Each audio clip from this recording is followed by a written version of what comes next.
Hello and welcome to 360 Sports on Trust TV. I am Emmanuel Fashimi. It's actually a lovely weekend, and we have a lot of stories lined up on the program this lovely Friday. TGIF, thank God it's Friday. All right, let's start from the continent with where we have Nigerian teams representing the country on the continental engagement. We'll begin from Alexandria in Egypt, where the African Women Basketball League, FIBA Africa Women Basketball League, is ongoing, and for the Nigerian Customs ladies, they are our representative after they did so well in the qualifiers there a few weeks ago, and they won their first game in the competition, and right now they've lost 2 games back to back. They lost to Kenya Port Authority, KPA, and also they lost to the host team just last night, that is the Sporting Alexandra in Egypt. They lost that game by 96 to 57 points, which is now back-to-back losses for the Nigerian Customs ladies. About one player, that is the captain of the team, Ikeme Arakaiwe. She's every of our games, she's bringing up that performances. But again, against Alexandria last night, her performance was not enough to actually give the Custom ladies the much needed win. After the loss to Kenya Port Authority, they were able to beat Douala the University, the Cameroonian team, in their first game, and now they've lost to Alexandra Sporting of Egypt in their third game. They lost to KPA, Kenya Port Authority team, in their second game, and it's not actually a good one for the Nigerian Customs ladies. All right, I have Isaac Omidiji who will be joining me on the show from Bida, that is Niger State, to do justice to all of these stories we have on the show. Isaac, welcome to 360 Sports. Sincerely speaking, I felt pain for the loss, back-to-back losses for Nigerian Customs ladies after they did so well in the qualifiers here in the city of Abuja. Well, good morning, Emmanuel. Juma, you already said it, Friday. However, for the border, the custom ladies who are representing us at the Continental Aids of Africa Women Basketball League, not surprising, because I remember that during the qualifiers in Nigeria, I said it's a different board there when you get on the continent. And look at the teams they have played. These are established teams. The Kenya Authority have been there over the years doing very well. Sporting Alexandria are the host, and to female basketball, even women basketball is doing exceptionally well. Yeah. Because this is a career where you have a male team, you have a female team, but football, but also for basketball. So it's a big business there, and I'm not so surprised, though you'll have expected that these girls, with the way they match with champion qualifiers, rather, they will have been able to do it. But gap 96-57. It's not a, and even against KPA, that is the Kenya Port Authority, 76-50 something. Not a small gap in the basket count and the differences between the border girls and the position played against. The Douala University lady girls probably didn't pose a lot of threat to the girls, and they were able to get it. But the thing is, there are 1 or 2 players from these custom ladies that can stake a win in the national women basketball team, the Tigers. We talk about the captain here, and 1 or 2 other players who have pushed themselves exceptionally. That is what I'm looking at, and that is my own takeaway from. Okay, that is what you are looking at. It's a good one. Let's see how the other games for them in the competition, let's see how they progress. All right, let's leave Egypt and go straight to Uganda, where it is not also a good news for us, for our team participating in the ICC T20 qualifiers. That's for the women, where the World Cup in 2024 will be happening in Bangladesh and UAE. That is the Yellow Greens female team of Nigeria lost their second game again in the competition. They've lost 2 games right now.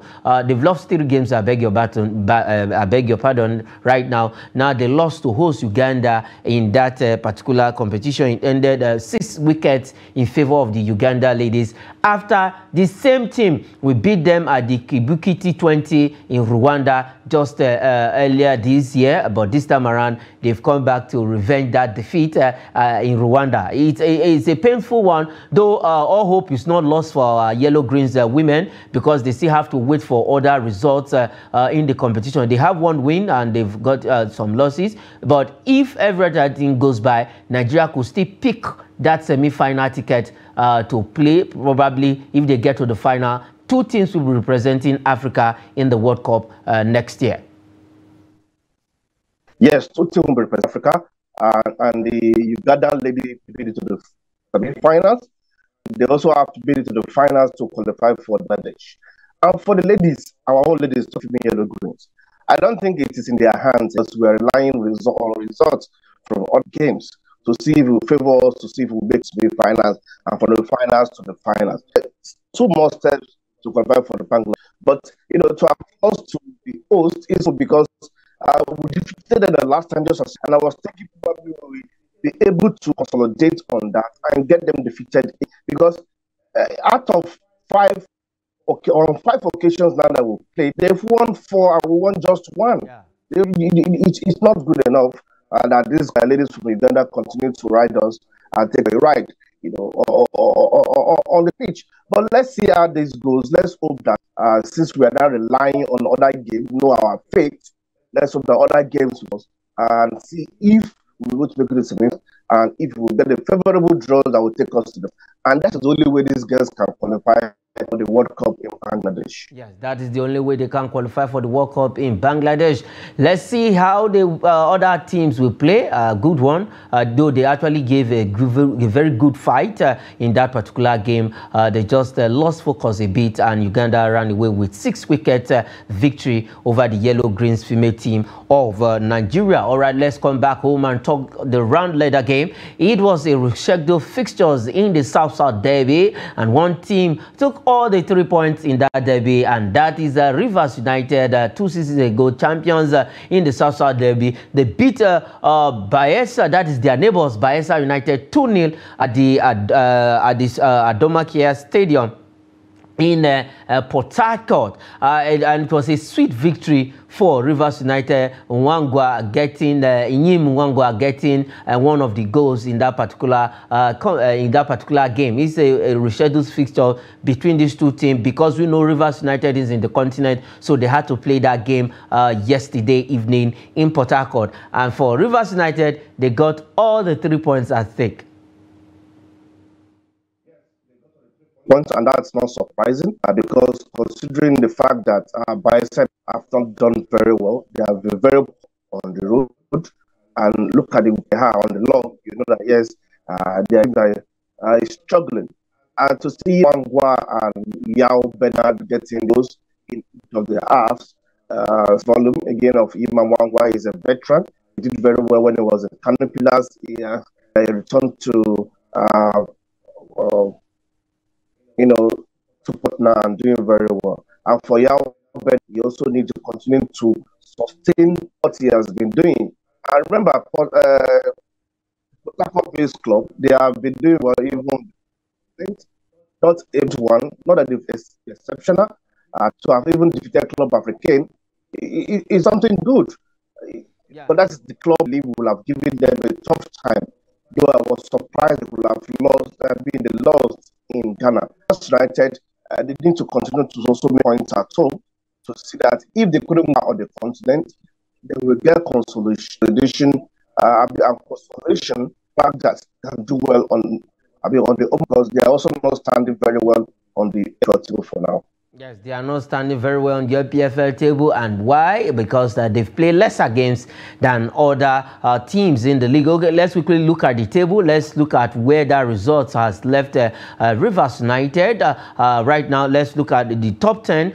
From Remo Stars still at the top of the table with 26 points. Doma United is second, 25 points. And Lobby Stars is on the third position with 23 points. We have Enyimba on the fourth position with 22 points. And Bendel Insurance is on the fifth position with 20 points. And Sporting Lagos occupying the 10th position with 16 points. Let's look at the flip side of the table, and that is where both teams are. We have Rivers United. Because of that win now, they've moved to the 12th position with 15 points, with Sunshine Stars above them with 16 points on the 11th position, and Enugu Rangers has been pushed to 13th position we also with 15 points. And for Kwara United, they stay on the 14th position with 15 points, and for Bayelsa United, they still remain their position 18th on the Nigerian Premier League football table, because if you look at that, they have 13 points and minus 5 goal difference. And for Rivers United, they dislodge Enugu Rangers from the 12th position to that taking over that 12th position, and now Enugu Rangers is on the 13th position because of Rivers United win in the South-South derby against Bayelsa United. And one man for Bayelsa United, Mizo, I don't know what happened. This was a man who fired hat-trick, the first hat-trick of the season, and I don't know what has his goal-scoring boot. I don't know where he kept them. I think he needs to bring those boots back. The boot he used for match day one in the Nigerian Premier Football League. Yes, Mizo has been one guys that we look up to in terms of the league because the season, just as I said, he bagged in so many goals. At a point after 4 games, it was like 7 goals, but like that has not, he has not been consistent any longer. Probably the whole poor nature of the team is affecting him too. So things need to be done drastically. I said not to go down. Yes, it's better for them not to go down. It's better for them to change their fortunes if they actually want to stay in the Nigerian Premier Football League. The league is getting tougher and tougher every weekend, week in, week out, and we've just seen the rescheduled fixtures of match day 15 and 16 as it stands right now. For match day 16, all those fixtures will come up on the 28th of December, and for match day 15, those fixtures will be played on the 21st of December because of logistics reason and the festive period here in Nigeria. All right, let's leave the shores of the country and then head back to the continent and stay talking about the Rand Leather game, where one man, I will call him a legend, I will call him an inspiration to young goalkeepers out there. Dele Ayenupa now advising that the Super Eagles need the experience of Ahmed Musa in AFCON 2023 to be played in Cote d'Ivoire next year. I don't know, Isaac, if you actually agree with Dele Ayenupa, one-time former Super Eagles goalkeeper. You see, when people like Dele, we need to listen because he has been at the top. He has seen it. He played for Super Eagles. He distinguished himself, one of the best goalkeepers to have come out of Nigeria. There is no doubt that despite lacking leadership, definitely. But the question is it the leadership of Asa? In what context are we talking about that Ahmed will come and provide for the team? You see, when we lost the likes of Leon Balogun, Ekong, Ahmed Musa, Victor Moses, lost leadership in that team. And Wilfred that will have taught us will have risen to the occasion as some people to do that stuff. And we look at these players are players that seem strange because every game we have seen Ose Posiro experimenting different kind of players playing together. We don't have a confirmed starting 11 as a national team. So there are so many other things we can explore apart from the leadership absence of Musa. Because if Ahmed Musa will be coming back to the team, that means player will be denied the opportunity. If we are going to deny a player who will know will not be popular, also in the Super Eagles. Ahmed Musa has not proven that he fits enough to play for the Super Eagles. But and in the recent past form, he has been a substitute, been scoring goals. He has not been doing well. We need to put all this into consideration. If we are bringing him back to be like motivation from the bench, to that. I can agree. But as for him to take the position of a regular in the team, that will be a problem. The other players also need to rise to occasion. You don't have leaders. We have to produce leaders amongst us. Yes, even the younger ones can be leaders in the team. You see where the younger players in a club side captain of the team. So what are we talking about? We have a coach that will continue to experiment and didn't even have any results. And we don't even know what our starting level will look like. All right, well, a coach who will continue to experiment. Let's not forget the likes of Cesc Fabregas for Arsenal. In those days, he became the youngest captain for that club in the English Premier League. All right, for Ahmed Musa, let's see how it goes for Jose Pizarro. If definitely he's bringing Ahmed Musa, one player has to be dropped from the players maybe lined up right now for the AFCON 2023. The list has not been released, but let's see where we head with Ahmed Musa and Jose Pizarro. All right, let's go straight to Europe and talk some European football. Now we'll start with the women's European football. Good one. That is why she's now African #1 when it comes to the goalkeeping position for the women. That is Chiamaka Nnadozie. Fantastic save last night against Real Madrid. 2-1 ended, saving another penalty again to give Paris FC in their group. They are in Group C alongside Chelsea and Haken with Real Madrid. Firmino in that group. She saved that penalty and they got their first win in that group, in Group C, counter last night in the Women's UEFA Champions League results. For Chiamaka Nnadozie, I think she has justified the fate of winning the African #1 when it comes to the goalkeeping position for women. Just like me, and just like Nnadozie, I'll put it that way. Osimhen left the competition, Marrakesh, Morocco, went straight to the starting lineup and got a goal for Napoli. And here is Nnadozie again proven and showing what he was announced as the best woman goalkeeper on the continent of Africa. I saw the clips of that penalty save and I was like, wow. She read the player very well. She was maintaining her line and she dived the ball away and also follow up. It caught again to prevent any falling in Real Madrid feminine players. So these are the kind of things we want to continue to from our players. They are constantly making proud. She has proven and proven again. Because against Chelsea or against Arsenal in the Champions League, she be against Arsenal. She made wonderful saves and even penalties to stop Arsenal from qualifying further in the Champions League. Paris FC got to the group stage because of the performances of Chiamaka Nnadozie. And you can see the way the players, after the save of that penalty, that the first victory in that group, Real Madrid feminine. Good one for Chiamaka Nnadozie. They continue to people that it wasn't a flick that I named the best female goalkeeper on the continent. What it takes to even be the best.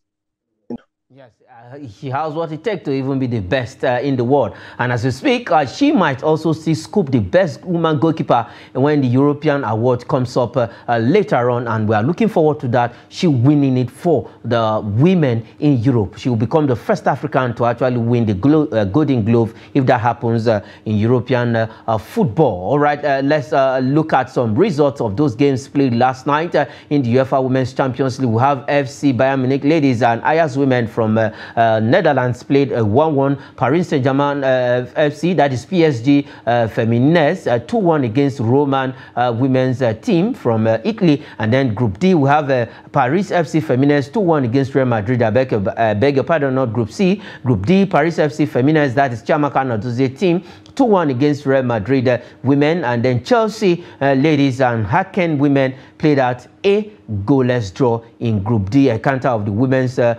Champions League group result. All right, still staying in Europe, let's now look at the second tier of the UEFA Champions League for men. We looked at the fixtures on the show yesterday, and now we're going to look at the results and probably the qualified teams to the round of 16 later on in the evening show. Let's quickly look at the results of Group A. We have Olympiacos beat Baka Topola 5-2. West Ham United beat SC Freiburg of Germany 2-0. And in Group B, our own Tuba Akpom, though not playing for Nigeria yet, playing for England, scored a brace in that game again for Ajax 3-1 against AEK Athens. Brighton beat Marseille 1-0.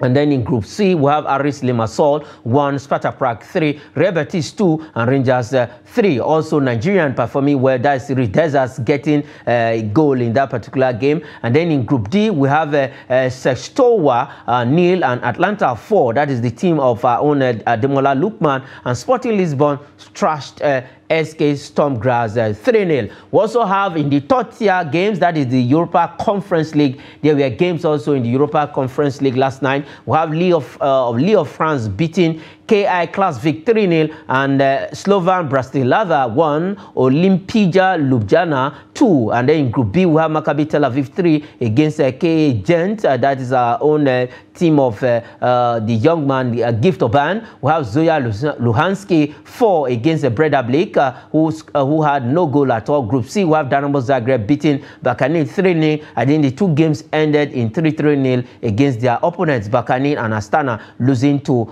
those teams in Group C. And then in Group D, we have Club Brugge 3-1 against Bodo Glimt of Norway. And then Lugano 0, they lost to Turkish Besiktas in their home ground. 2-0 it ended in favor of Besiktas. Those were some results in the Europa Conference League and then in Europa competition. Now, Isaac, good thing that we have Nigerians performing so well in all of these two competitions. Ademola Lookman for Atlanta, and then we saw Chuba Akpom for Ajax getting a goal, and then for Rangers International, we have Cyril Desires also getting a goal. That's for Rangers, not International now, Rangers of Scottish Championship Premier League. Yes, exactly. That just got a goal yesterday, an assist. So it was a great one to have even gone away to beat Real Betis 3-2 away in Spain, and that by them, and that made them even top the league and rise the Spanish team there.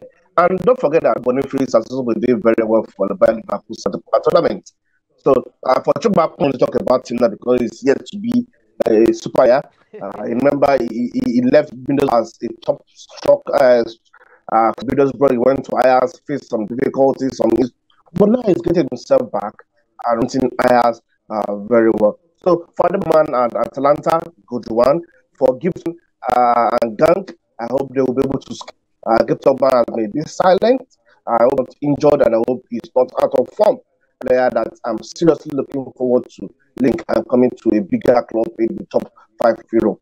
I think for Gift Orban, he's actually having a tough time with his coach. At some point, he had to come out to hit at his coach, and I don't know why the coach is actually not really, after he came back from injury, the guy is hungry to play. But and I know probably towards the ending of last season and when the transfer window opened, he almost forced his way out to go to Tottenham, but they didn't allow that deal to go through, and he went injured. The coach has not really been on good terms with Gift Orban. Yeah, and I think they need to resolve that and resolve it quickly.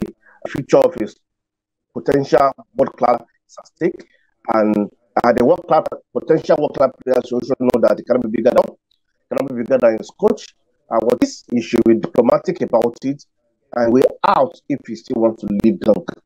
All right, he just need to sort that out, probably with his coach. And a player cannot be bigger than a club, and that is what it is for Gift Orban. I believe everything will work out well for the young man who still have a lot of years on his side to play football. All right, let's go straight to where the Club World Cup is happening. We have our own African representative. It's a painful one that we all have a Nigerian club who is representing the continent of Africa in the FIFA Club World Cup. But there are games lined up for this afternoon and tonight. We have Lyon FC against Urawa Red Diamond of Japan, and then our own African brother, the most decorated club, as in the most decorated club when it comes to football in Africa, Al Ahly against Al Ittihad of Saudi Arabia. Now, these are games. Let's look at Al Ahly against these Al Ittihad of Saudi Arabia. That game will be coming up tonight. What are our expectations for Al Ahly? They are the representative because they won the CAF Champions League, and now they will be representing the continent of Africa. They've gone to this competition multiple times. The last time out, they lost the third place match to Odion Ighalo's team, with Odion Ighalo getting one of those goals in the bronze medal game. But this time around, do you see them fancying their chances of getting to the final? Why not? They're one of the best representatives ever at the World Club competition. If you look at what they have achieved, and you look at that, they have players that have been together a long period. They have players that can't put any player in the world and give it to them equally. That's Al Ahly has always stand for. What Al Ittihad is not the Al Ittihad we used to know. The influx of big players, Saudi Arabia also impacted on Al Ittihad, but it's a different ball game. This don't write off what we do; they will sting you. That is the I respect so much. Just like Ismaili, Esperance of and Raja Casablanca of Morocco. These are clubs that anytime they can take their own against any European side. All right, and that is where we leave it on 360 Sports. Isaac, thanks for joining me on the show this lovely morning. It's Emmanuel, thank you very much. All right, that is it on the program. I am Emmanuel Fashemi saying thanks for watching. Come on! Come on!